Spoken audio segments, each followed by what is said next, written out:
Alright guys, welcome to a new video, and today I have the Olympus 40 to 150mm lens.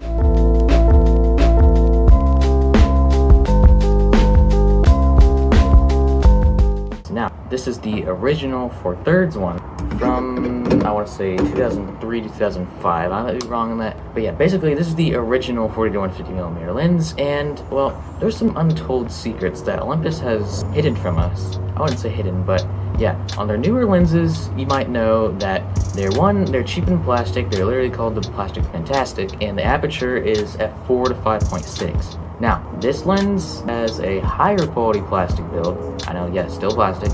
It is much heavier, and the front element's glass, and the aperture is 3.5 to 4.5. That is so close to being an f4 Pro. You could actually set this on f4.5, and it'd be a constant f4.5. That's pretty crazy. This lens is Olympus's hidden f4 Pro, I like to call it. And yeah, I've already said the specs. It's pretty good on specs.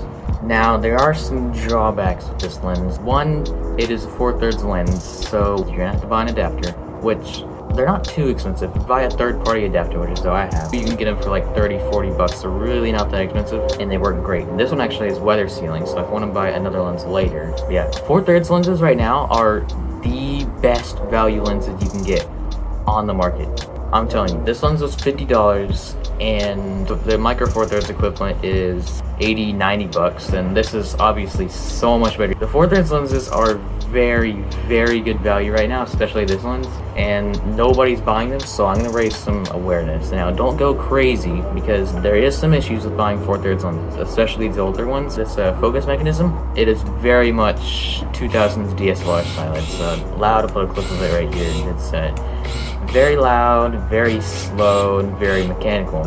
I will say, it's not a deal breaker, but if you're going to be doing sports photography or anything really quick, this is not your lens. There are STD lenses, which are just like the micro 4/3 lenses. From what I've heard from the internet, those lenses are kind of ticking time bombs, so I don't know if I'd go for those, but these older lenses with like the old focus mechanisms, they're solid, they'll last forever. They're just slow enough for it to not be good for specific types of photography. Now, like I said, these are really good value lenses, so I'm gonna quit talking and I'm gonna go get some street photos, so I'll see you there. Alright guys, so I'm currently in Burleson downtown. I'm currently in the process of taking some pictures. I'll show you later, edited and unedited. But yeah, this lens has been pretty good on autofocus so far. And yeah, a lot of people said that these lenses are gonna be crappy with autofocus, but I haven't really had any issues. It's actually been more consistent than my other 40 to 150. So yeah.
not really related to the video, but one thing about shooting in RAW on Olympus cameras, you want to stay at ISO 200, I've learned, for best dynamic range. So this is kind of the first kind of times I've been shooting in RAW, at least from what you've seen.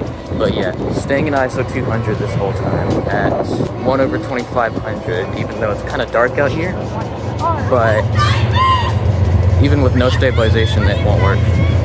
Alright, so I'm back from my trip, or whatever you want to call it. But so in the last clip, you might have heard some people asked if I was famous. I didn't really get what they were saying until after I left, and I kind of wish I would have just said, yeah, I'm famous, definitely, yeah. Anyways, so basically, it's pretty decent. I mean, if you're wanting like really quick autofocus, like you're doing like crazy New York street photography, whatever, you don't want this lens, obviously, because it's slow. But for any normal occasions, it's not really that big of a deal if you're doing street photography. I know nature photography, you might not want it because the 1.5 meter distance, 4.5 feet, but for street photography, this is okay. I mean, it's a telephoto, so it's not really that great in the first place. I don't know why you'd use a telephoto for street photography. It's decent, but this lens is really more for like conditions right now where it's like super overcast, and it's like this is really where this shines. Is like 3.5 to 4.5 is really good, and for videos it's consistent, but this isn't really a video lens anyway, since it's, you know, it's loud. Really didn't miss focus in anything. There was a few pictures where I wasn't able to get anything, because like if I just like turn the camera on, point, it kind of searches for a little bit, especially if it's like something that's moving. It's gonna take a while, but since this body has phase detect, it's not gonna search too much if you're just like standing. But for anything action related, it's gonna take a little bit, and you might as well just use manual focus, which this one does have. Yeah, if I take off the cap here, yeah, I do have a manual focus ring, which is very sensitive. Definitely wouldn't recommend using the manual focus for anything, especially because it's like super slow. You gotta continuously move it because it barely moves at all. But yeah, also with the lens hood, I'll show you real quick. I go down, it just kind of falls. I do go the other way. Any kind of like weight on this, like the lens hood, it just makes it fall down. It's not the best, but yeah, anyways, so another lens video. Olympus's secret f4 Pro 40 to 150. I don't know why they cook so much with this one, but yeah, that's gonna be it. See you in another one.